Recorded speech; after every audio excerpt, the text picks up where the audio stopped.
make things happen. We're talking about that momentum that Naomi create before on the second game, on the third game. The moment is not that big, but it's a really important moment that he can catch a really important heroes like Van, like Zane, before the team fight's happening. And it can help RQ to win the big objective like the Lord. Even like Verzik, sometimes he's using the wild charge to securing the Lord on the third game, but with Naomi back up using the Tyrant Revenge and Tyrant Rage, I think yeah, he's the man of the match. Here it is, the highlights that we will witness from Naomi. And the cool thing about this guy is his item builds are never the same. It's really Adaptive. Adaptive, exactly.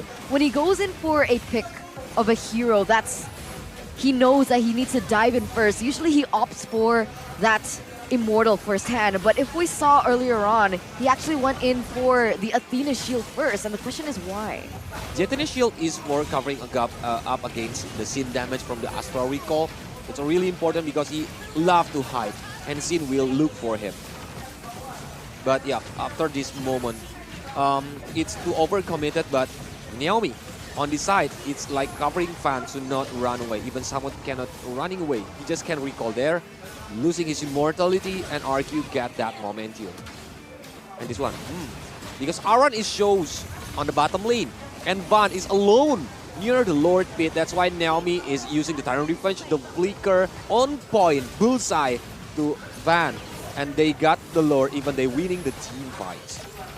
Very well played, man. All throughout this game for RRQ, it just feels like every single time Aura had the grasp on the game, it's always taken away from them in a very violent manner. And here as well, it happened again. Aura seems like they got a proper front to back, and then Clay gets the Divine Judgment on Kabuki, and that was the final nail in the coffin for Aura Fire.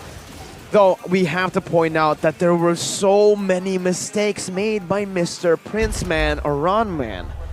Mr. Princeman Aranman. Yeah. What happened to Aran? He's not the same dude that we saw in week 3. I think there must be a layer of confusion, right? I mean, you play a certain way a few times, it works out until it doesn't.